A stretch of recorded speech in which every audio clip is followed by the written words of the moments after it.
तो स्वागत है आपका एक बार फिर एसपीएस ऑनलाइन स्टडी में। और अपन ने कल पढ़ लिया है चैप्टर नंबर 4 जो था रैखिक समीकरण व असमीकरण। और आज अपना 5वां चैप्टर है जो है आपका समांतर श्रेणी। समांतर श्रेणी, ठीक है, जिसको इंग्लिश में बोलते हैं अरिथमेटिक प्रोग्रेशन।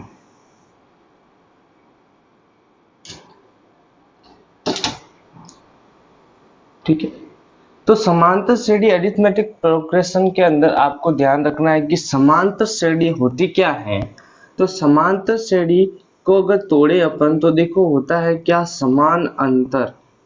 और एक श्रेणी का अर्थ होता है चेन, जिसको चेन बोल सकते हैं, एक श्रेणी बोल सकते हैं, ठीक है ना, जो कंटिन्यू चल रही है। ठीक है, और उन कंटिन्यू नंबर्स के अंदर जो डिफरेंस है, जो अंतर है, वो अंतर यदि बराबर आ जाता है तो वो जो श्रेणी, वो जो चेन है, वो आपकी क्या कहलाएगी, समांतर श्रेणी कहलाएगी। जैसे कि मैंने लिखा 1 3 5 7 9 डॉट डॉट डॉट। तो देखिए ध्यान दें कि इन दोनों के बीच में जो डिफरेंस आ रहा है वो 2 का आ रहा है, इन दो के बीच में डिफरेंस आ रहा है वो भी 2 का आ रहा है, इन दो के बीच में जो डिफरेंस आ रहा है वो भी 2 का आ रहा है, इन नंबर्स के बीच में जो डिफरेंस आ रहा है 2 का आ रहा है। तो देखो ध्यान दो, सबके अंदर जो डिफरेंस आ रहा है वो कितने का आ रहा है, 2 का आ रहा है। तो ये आपके कौन सी श्रेणी कहलाएगी, समांतर श्रेणी कहलाएगी। कौन सी श्रेणी कहलाएगी, समांतर श्रेणी कहलाएगी, या समांतर श्रेणी इसको बोलते हैं। जब अब इसके अंदर आपको ये पता होना चाहिए कि जो ये पहला पद होता है क्या होता है, सार्वंतर क्या होता है ना, लास्ट पद क्या होता है। तो देखो जो सबसे पहला का पहला आएगा उसको हम बोलेंगे ए से डिनोट करेंगे और इसको अपन बोलते हैं पहला पद। पहला पद जिसको ए से डिनोट किया जाएगा, जो फर्स्ट टर्म आएगी वो आपके क्या, किससे डिनोट की जाएगी, ए से डिनोट की जाएगी। जो आपके बीच सभी के अंदर जो अंतर आता है उसको अपन बोलते हैं सार्व अंतर। जो डिफरेंस है उसको क्या बोलते हैं, सार्व अंतर। और इसको हम डी से डिनोट करते हैं। इससे डिनोट करते हैं, डी से डिनोट करते हैं। और जो लास्ट में आप जैसे एन तक कोई चीज जा रही है तो ये आपके हो जाएगी पदों की संख्या। क्या हो जाएगी, एन का मतलब हो जाए नंबर ऑफ टर्म्स, पदों की संख्या इसका आंसर हो जाएगा। एल जो होता है वो होता है आपका अंतिम पद। अंतिम पद, इसको ए एन भी लिखा जा सकता है। तो एल बराबर होता है अंतिम पद, जिसको लास्ट टर्म भी बोल सकते हैं। ठीक है, तो ये होती है समांतर श्रेणी के अंदर, ये सब बातें आपको पता होनी चाहिए। ठीक है, अगर मैंने बोला कि पहला पद आपका ए है, सार्व अंतर आपका डी है, तो आपको नेक्स्ट पद ज्ञात करना है। तो देखो पहला पद क्या हो जाएगा, ए, तो दूसरा पद क्या हो जाएगा, ए प्लस डी हो जाएगा। तो तीसरा पद क्या होगा, ए प्लस, इसमें डी जोड़ेंगे तो ये आएगा, इसमें डी जोड़ेंगे तो अगला आ जाएगा। तो जब इसमें डी जोड़ोगे तो कितने डी हो जाएंगे, 2D हो जाएंगे। उसी तरह ये आगे करेंगे तो 3D हो जाएंगे। इसी तरह से ए प्लस एड डी हो सकता है ना। अगर ये पहला पद तो A1 नाम दे दो, ये A2 हो जाएगा, ये A3 हो जाएगा, ये A4 हो जाएगा। तो D का मान कैसे निकाल सकते हो, A2 माइनस A1 निकाल सकते हो। जैसे मैं कोई एक क्वेश्चन ले लेता हूँ, जैसे कि माइनस का 5 माइनस का 1 3 7 11 डॉट डॉट डॉट। ठीक है, अब इसके अंदर आपको पूछे कि बताइए पहला पद कौन सा है। तो पहला पद यानी कि जो पहला नंबर होगा, जो पहला नंबर होगा वही आपका क्या होगा, पहला पद होगा, जिसको ए से डिनोट करेंगे। अब आपसे पूछे सार्व अंतर क्या होगा, तो सार्व अंतर कैसे ज्ञात करेंगे कि इसमें से ये घटा देंगे तो क्या आएगा, आपका सार्वंतर आएगा। इसमें से ये घटा देंगे तो भी क्या आएगा, वही सार्वंतर आएगा। इसमें से ये घटाएंगे तो क्या आएगा, सार्वंतर आएगा। इसमें से ये घटाएंगे तो भी क्या आएगा, सार्वंतर। अगर सभी जगह अंतर समान आ रहा है तो वही आपका क्या हो जाएगा, सार्वंतर हो जाएगा। जब -1 में से माइनस के 5 घटाओगे तो देखो माइनस का 1 माइनस माइनस प्लस का 5, और जब बड़ी संख्या में से छोटी संख्या जो माइनस की है वो घटेगी तो प्लस का आंसर आएगा आपका 4। तो पहला सार्वंतर 4। 3 में से जब 1 घटेगा, 3 में से प्लस के 3 में से जब माइनस का 1 घटेगा तो 3 प्लस 1 आपका कितना आएगा, 4। तो यहाँ पे भी कितना आ रहा है, 4। 7 में से जब 3 घटेगा कितना आएगा 4, 11 में से 7 घटेगा तो भी कितना आएगा 4, तो सब जगह कितना आ रहा है 4 4, तो आपका सारा अंतर कितना होगा 4, और इसको क्या बोलेंगे डी। ठीक है। अब आपको इसमें पूछा कि भाई 19वां पद ज्ञात करो। क्या बोला आपको? 19वां पद ज्ञात करो। यानी कि अगर मैं ऐसे नाम बनाऊं, जैसे एक नंबर पे कौन बैठा है? 5 बैठा है, -5 बैठा है। 2 नंबर पे कौन बैठा है? -1 बैठा है। 3 नंबर पे कौन बैठा है? 3 नंबर बैठा है। 4 नंबर पे कौन बैठा है? 7 बैठा है। 5वें पोजीशन पे कौन बैठा है? 11 बैठा है। तो बताइए 19वें नंबर पे, मतलब 19वीं पोजीशन पे कौन सा नंबर बैठा होगा? ये आपको क्या करना है? पता लगाना है। तो कैसे लगाओगे 19वां नंबर? तो जो ये 19 जो भी पद की संख्या अपन को ज्ञात करने का पूछ रहा है, वही आपका क्या हो जाएगा? n हो जाएगा। यानी कि n क्या आ रहा है आपका? 19 आ रहा है। अब आपको एक सूत्र याद रखना पड़ेगा कि an जो आपको अंतिम ये जो पद पूछ रहा है 19वां, वो लास्ट पद ही पूछ रहा है इसके अनुसार। अब वैसे तो 19 के बाद 20 भी होता है, 21 भी होता है, लेकिन मैंने पूछ लिया 19 तक आपके बच्चे हैं क्लास के अंदर, और 19वीं पोजीशन पे कौन बैठा है, मतलब 19वां आपके लिए, आपकी क्लास के लिए लास्ट होगा। तो मैं इसको एल भी लिख सकता हूँ, कोई दिक्कत नहीं, वो अपने लिए तो लास्ट है। तो ए का मान देखो, अब इसमें सूत्र क्या होगा? ए जो पहला पद होगा प्लस n -1 इंटू डी। तो ये आपका है किसी भी पद की संख्या ज्ञात करना, मतलब किसी भी पद की जो अंतिम पद है वो ज्ञात करने का सूत्र आपके ये होता है। ठीक है। अब जैसे क्या हो जाएगा कि अपन को ए एन ज्ञात करना है। ए आपको पता है कितना हो जाएगा? -5 प्लस एन आपको पता कितना हो जाएगा? 19 माइनस के कितना हो जाएगा? 1, और डी कितना दे रखा है आपके पास? 4।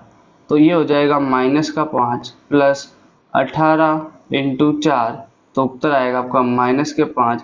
जब इसको सोल्व करोगे तो 8 इंटू 4 32 का 3, और 4 और 4 एकम 4, 4 और 3 7, और जब 72 में से माइनस होगा कितना? 5, तब आपके पास आंसर आएगा 67। तो ए एन का मान कितना आएगा? 67। यानी कि 19वें नंबर पे कौन सा भाई बैठा है आपका? 67 बैठा है। कौन बैठा है? 67 बैठा है। ठीक है। अगर आपको इस तरह से सवाल पूछ ले, अगर आपको ऐसा पूछ ले कि अंतिम पद दे रखा है क्या? 67 आपको अंतिम पद दे रखा है, क्या बोल रखा है कि 67 आपको बोल रखा है अंतिम पद पे बैठा है, और आपको बोले कि ये आपकी समांतर श्रेणी है और सबसे अंतिम पे बैठा है 67, तो बताइए इसके बाद में भी कोई संख्या दे दे, पूछ ले आपसे कि 67 कौन सा नंबर पे बैठा है, मतलब कौन सी पोजीशन पे है 67, तो आप ये सब भी निकाल सकते हो। अपन को पता है ए एन बराबर A plus N minus 1 into D होता है।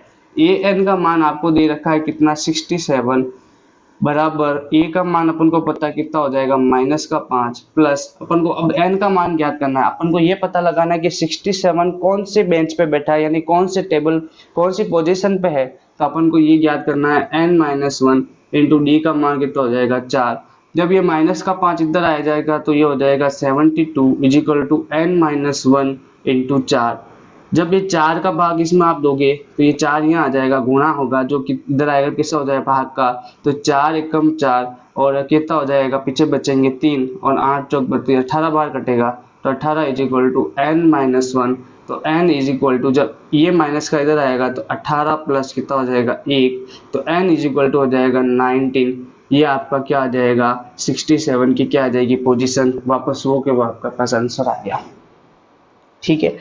इसी तरह से ये होगा आपका पहला टाइप का क्वेश्चन। ये दूसरे टाइप का क्वेश्चन एक टाइप का और बन जाए, अगर अगर आपको बोल दे कि n आपका 19 दे रखा है, मतलब 19 पद तक आपकी संख्या दे रखी है, आपको बोल दिया कि आपका अंतिम पद 67 है, तो बताइए प्रथम पद क्या हो सकता है? तो प्रथम पद भी आप निकाल सकते हो, डी भी आपको दे रखा। अगर यहाँ पे बोल दिया, ये इस तरह से क्वेश्चन मार्क आ गया सपोज, और आपको इस तरह से सवाल दे दिया, तो आपको पूछ ले ये सब दे रखा है, तो आप कैसे ज्ञात करोगे? डी भी आप निकाल सकते हो, 4 ऐसे ऐसे करके 4 निकाल सकते हो।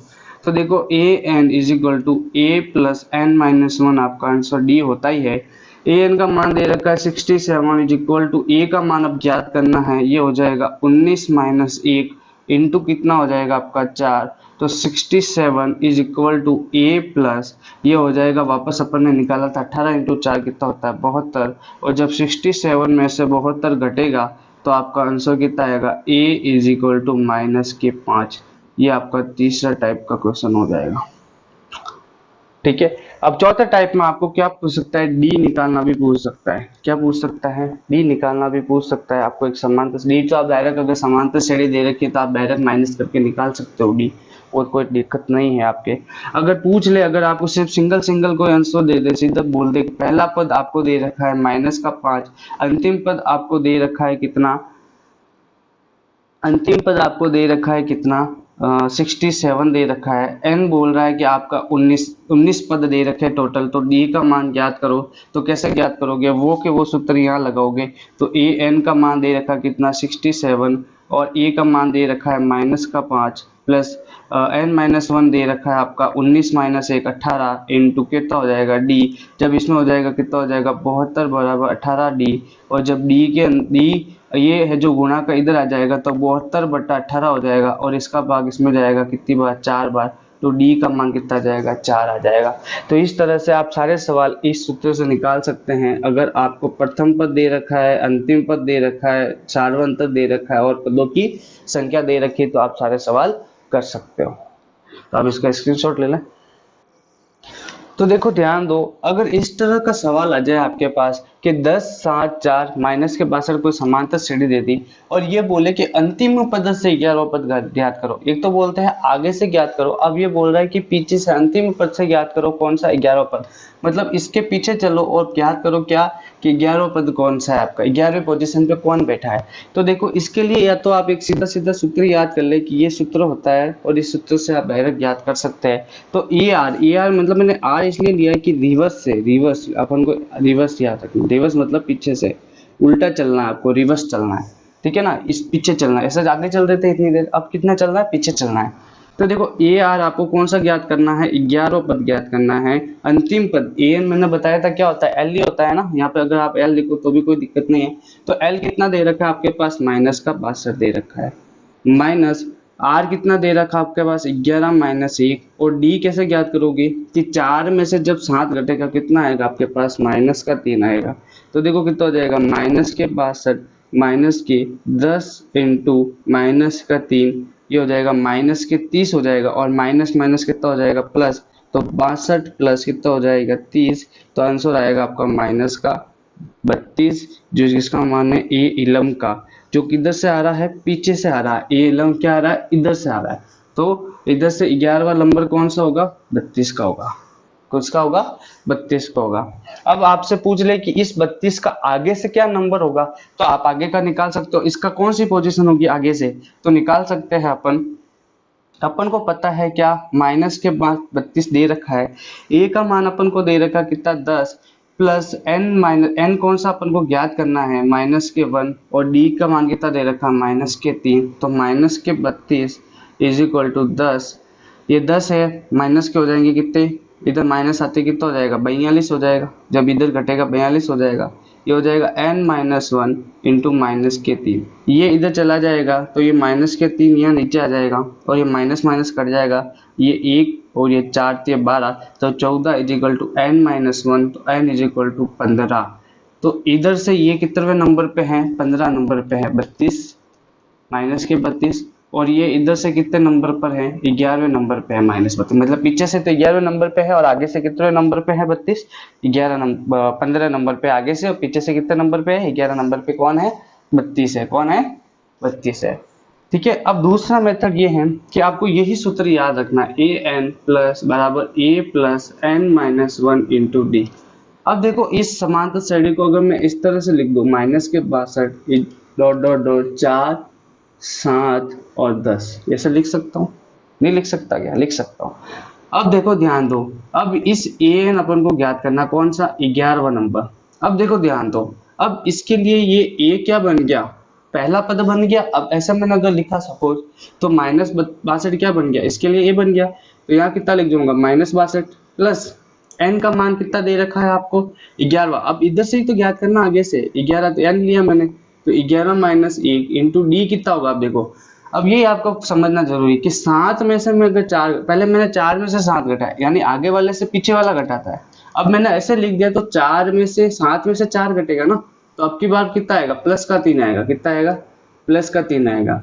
तो ये हो जाएगा -62 प्लस 10 इंटू +3 कितना आ जाएगा, 30। तो भी आंसर कितना आने वाला है, -32। ये हो जाएगा E11।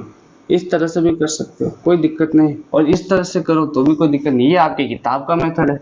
ओके, तो दोनों मेथड लिख सकते हो, आप इसका स्क्रीनशॉट ले सकते हैं। अब आता है समांतर श्रेणी के n पदों का योगफल, यानी आपको कोई समांतर श्रेणी दे दी 1 3 5 7 डॉट डॉट डॉट डॉट, आपको बोले 19वें पद तक, या मान लो 22वें पद तक, 22वां पद तक आपको इसका योगफल ज्ञात करना है। मतलब 22वें पद तक जो भी संख्या आएगी यहाँ से लगा कर यहाँ तक, इसके आगे भी 9 11 13 15 17 वहां तक आपको सारे इन सबका क्या ज्ञात करना है, जोड़ ज्ञात करना है। मतलब ये लास्ट में 22वें पद तक आपका जो योग आएगा वो क्या होगा। तो अपन ऐसे तो है नहीं कि इनको सबको जोड़ते रहे।